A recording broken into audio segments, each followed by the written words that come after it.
Bismillahirrahmanirrahim. Assalamualaikum warahmatullahi wabarakatuh. Jumpa lagi dengan Bu Haroh di materi pendidikan agama Islam dan budi pekerti. Halo anak-anakku, gimana kabar kalian hari ini? Semoga kalian semuanya dalam keadaan sehat walafiat dan selalu dalam lindungan Allah Subhanahu wa Ta'ala.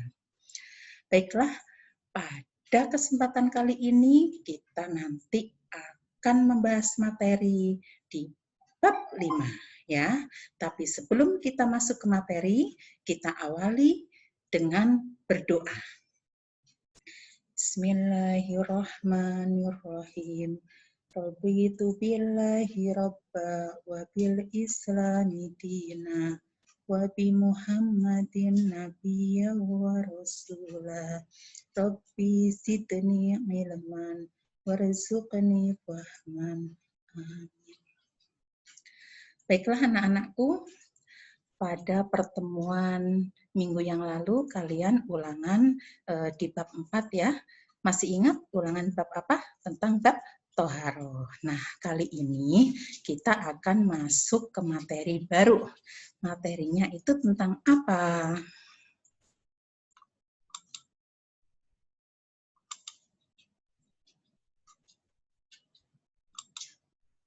Nah, materi kali ini kita akan membahas tentang indahnya sholat berjamaah.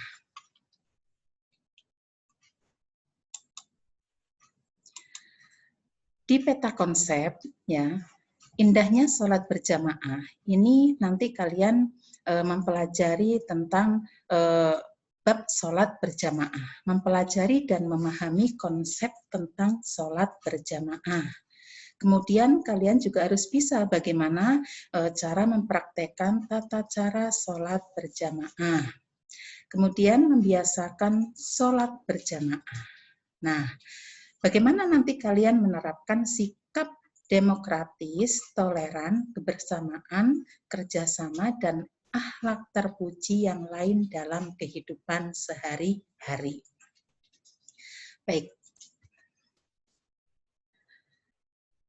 Kompetensi dasarnya, memahami ketentuan sholat berjamaah. Tujuan pembelajarannya, yang pertama, menunjukkan tata cara sholat wajib berjamaah. Yang kedua, menjelaskan pengertian sholat wajib berjamaah dan dasar hukumnya, ketentuan dan tata cara sholat berjamaah. Nah, silakan kalian simak, renungkanlah. Masjid merupakan tempat beribadah umat Islam. Di masjid, mereka saling berdekatan, bertatapan, berjabat tangan, bersapa, dan berpautan hati demi mewujudkan semangat ukhuwah atau menjalin persatuan. Nah, rasa persatuan yang paling indah adalah persatuan dan kebersamaan orang yang sholat berjamaah. Sholat dipimpin satu imam, sama-sama bermunajat hanya kepada Allah Subhanahu wa Ta'ala. Membaca kitab suci yang satu dan menghadap kiblat yang sama. Mereka pun melakukan amal yang sama, rukuk dan sujud kepada Allah Subhanahu wa Ta'ala. Sholat merupakan rukun Islam yang keberapa? Masih ingat pelajaran di SD? Sholat merupakan rukun Islam yang kedua setelah syahadat. Ya, yang kedua, rukun Islam yang kedua yaitu sholat. Ya, amalan yang pertama kali dihisab atau dihitung adalah perkara sholatnya.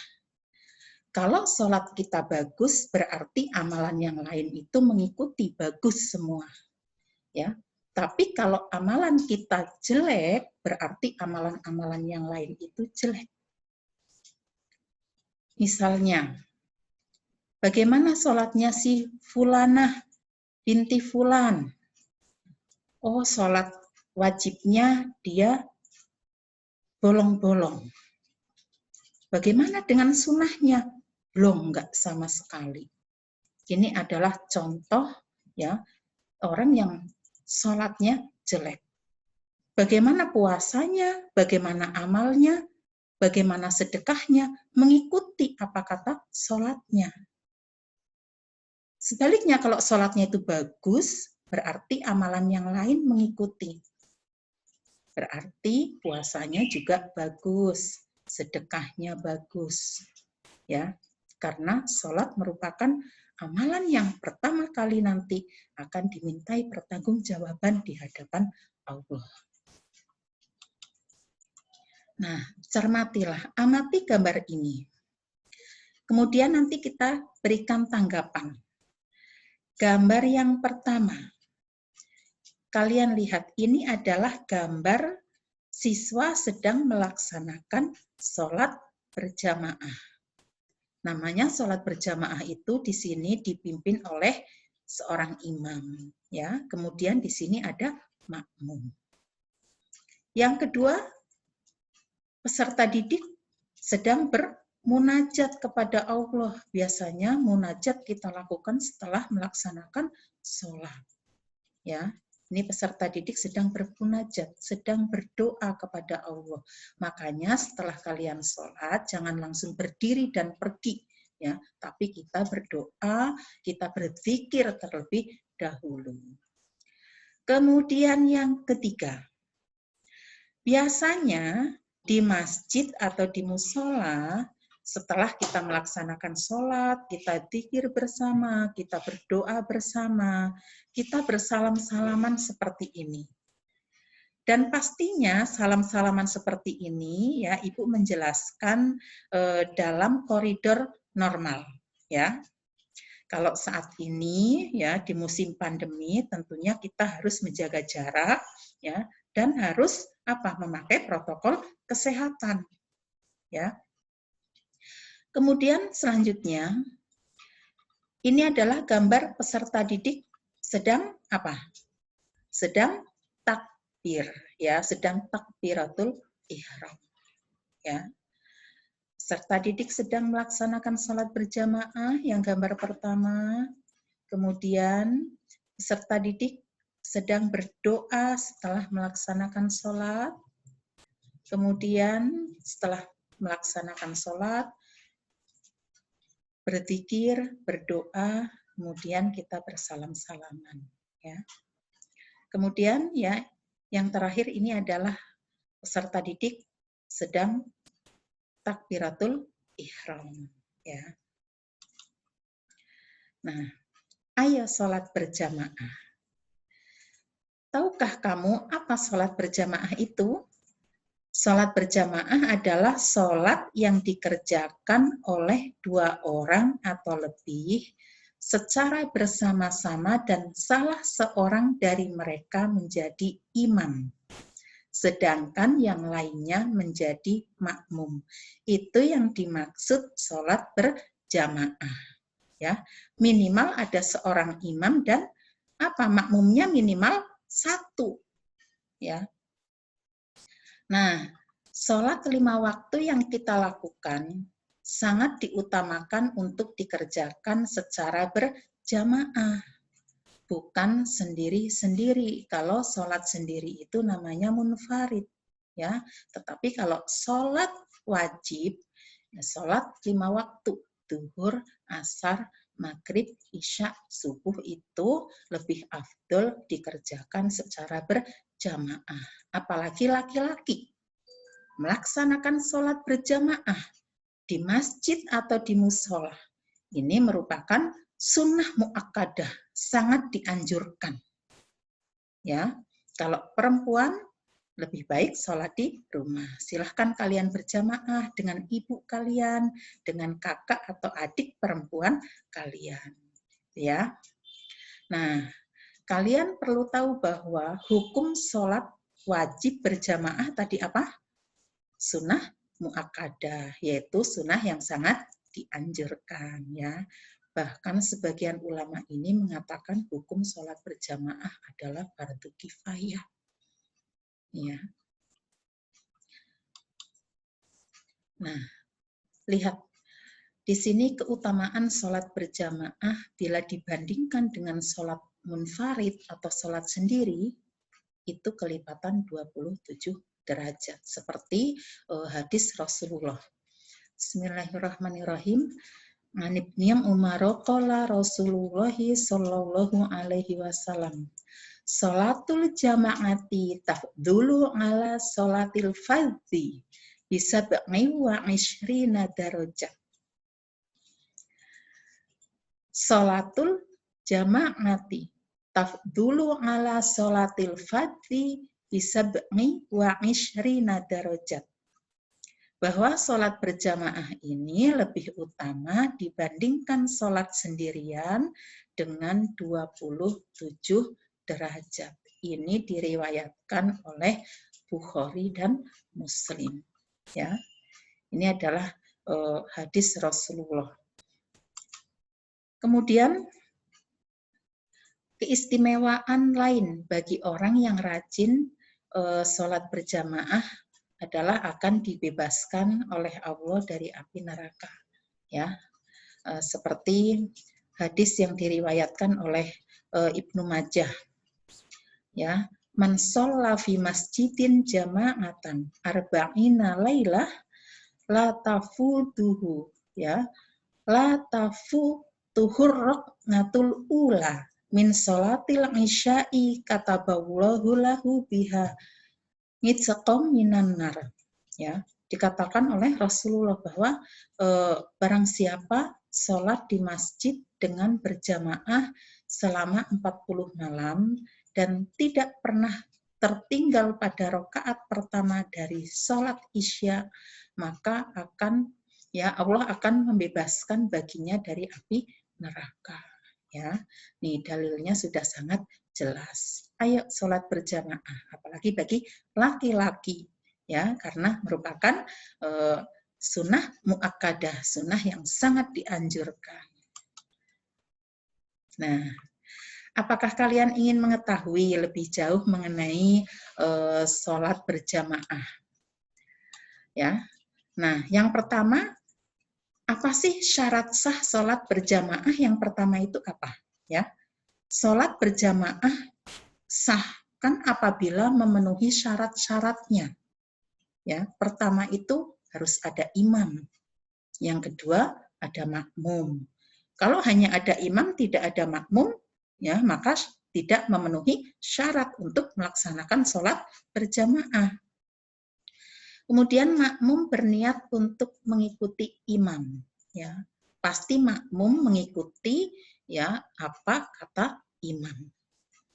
Kemudian sholat dikerjakan dalam satu majelis, artinya sama-sama dalam satu majelis di musola yang sama atau di masjid yang sama.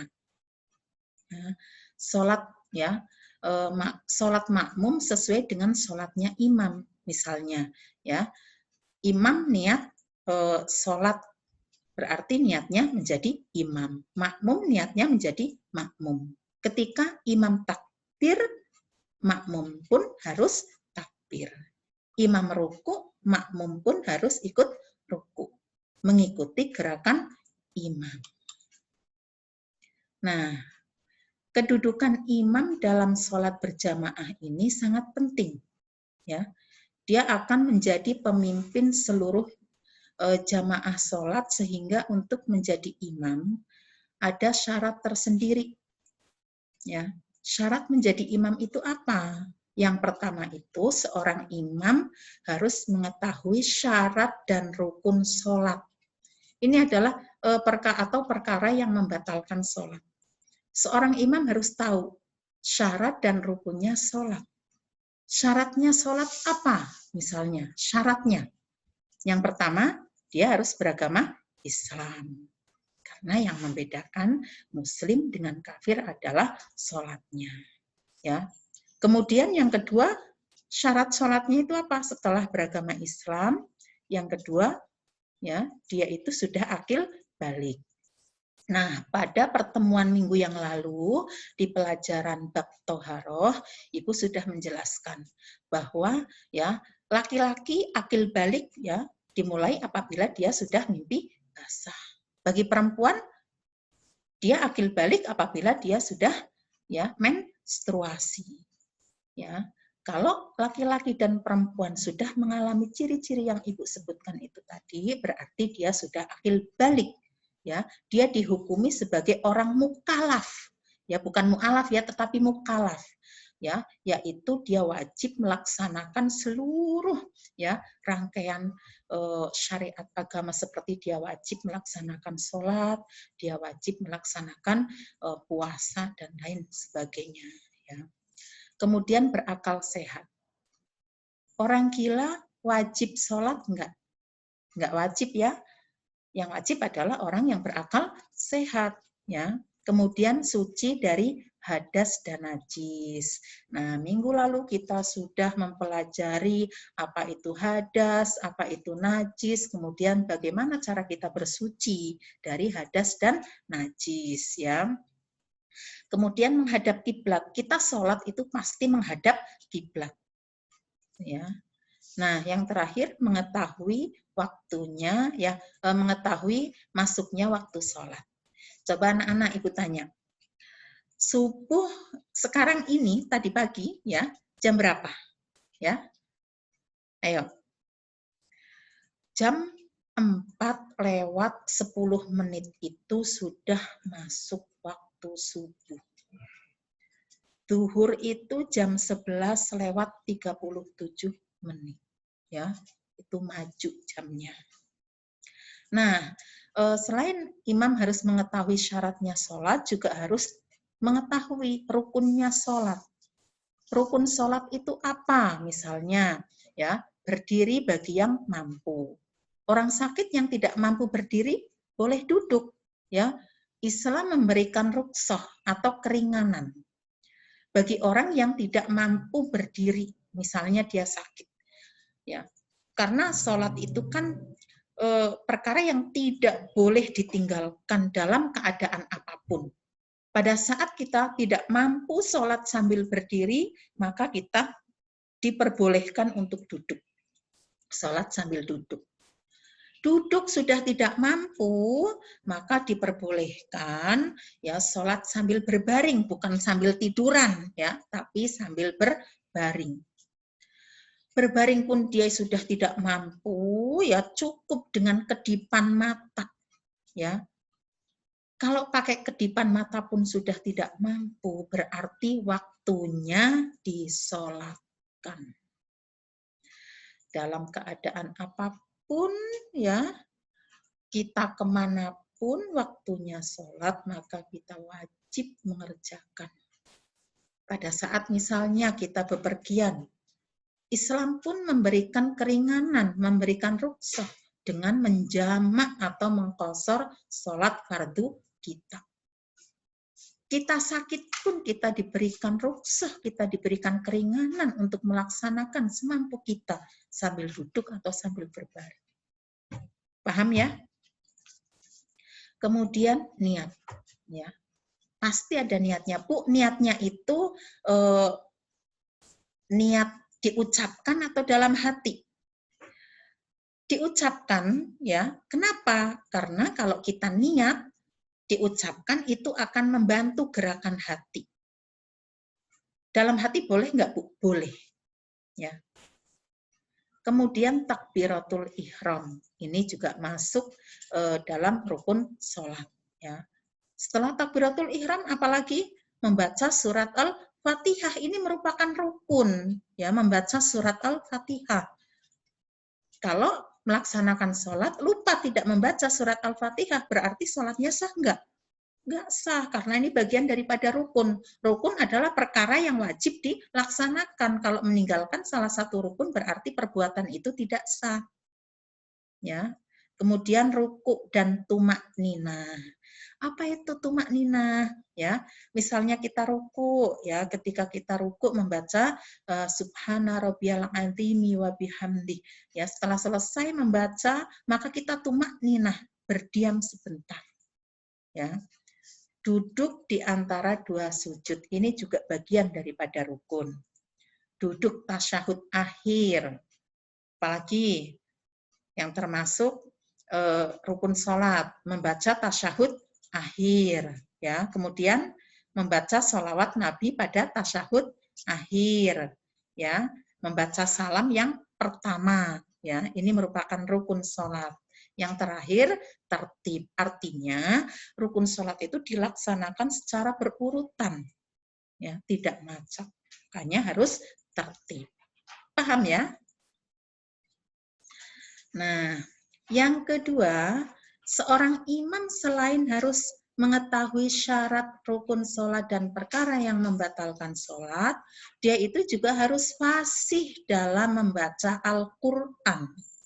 Ya, fasih membaca Al-Quran. Bacaannya itu nggak pelintap-pelintut. Kalau makmum, ya, dia itu seorang imam, bacaannya pelintap-pelintut. Kemudian makmumnya itu lebih fasih bacaan Al-Qur'annya, itu nggak boleh. Ya. Kemudian yang paling luas wawasan agamanya dibanding yang lain. Dia juga harus berakal sehat dan balik. Ya, imam itu biasanya berdiri pada posisi paling depan. Ya, nah. Kemudian ya seorang laki-laki atau perempuan juga imam itu seorang laki-laki, perempuan boleh jadi imam nggak boleh, perempuan boleh jadi imam asal makmumnya itu perempuan semuanya ya. Nah artinya apa? Kalau laki-laki ya berarti makmumnya boleh laki-laki dan perempuan. Tetapi kalau imamnya perempuan berarti makmumnya pun itu perempuan semuanya. Tidak boleh laki-laki itu bermakmum kepada perempuan. Paham ya? Kemudian tidak sedang bermakmum kepada orang lain. Ya. Nah, syarat menjadi makmum itu apa? Yang pertama itu makmum itu berniat mengikuti imam. Ya, mulai dari niatnya berarti niat menjadi makmum. Ya, makmum malillahi ta'ala. Kemudian mengetahui gerakan sholatnya imam. Misalnya ketika imam takbiratul ihram, makmum itu tahu dan mengikuti gerakan imam. Dan ingat, makmum itu tidak boleh mendahului gerakan imam. Imam ruku, makmum mengikuti ruku. Ya, imam sujud, makmum mengikuti sujud. Jangan sampai imam sujud belum bangun dari sujud, makmum sudah duluan bangun dari sujud. Itu tidak boleh. Ya. Kemudian berada dalam satu tempat dengan imam. Ya. Posisinya kalau makmum itu pasti di belakang imam. Ya. Yang terakhir hendaknya sholat makmum sesuai dengan sholatnya imam. Misalnya imam sholat asar, makmum juga niatnya sholat asar. Paham ya? Nah, ini saja yang bisa Ibu sampaikan ya untuk materi bab sholat berjamaah. Tugasnya di sini ada kolom. Isilah kolom di bawah ini dengan contoh ketentuan sholat berjamaah dengan menyertakan alasannya. Di sini ada kolom jenis ketentuan dan kolom apakah ini termasuk syarat, hukum, atau ketentuan yang lain. Misalnya, jenis ketentuannya, takbiratul ihram disertai niat dalam hati. Ini termasuk apa? Kan tadi Ibu sudah menjabarkan bahwa niat itu termasuk rukun sholat. Kalau kita sholat maka kita tidak niat, berarti sholatnya tidak sah. Nah, kalian cari yang termasuk syarat, ya, atau hukum atau ketentuan yang lain dalam sholat. Paham ya? Mudah-mudahan materi yang Ibu sampaikan dapat kalian pahami bersama, ya. Nah, kita akhiri dengan bacaan hamdalah bersama-sama. Alhamdulillahirabbil alamin. Billahi taufiq wal hidayah. Assalamualaikum warahmatullahi wabarakatuh.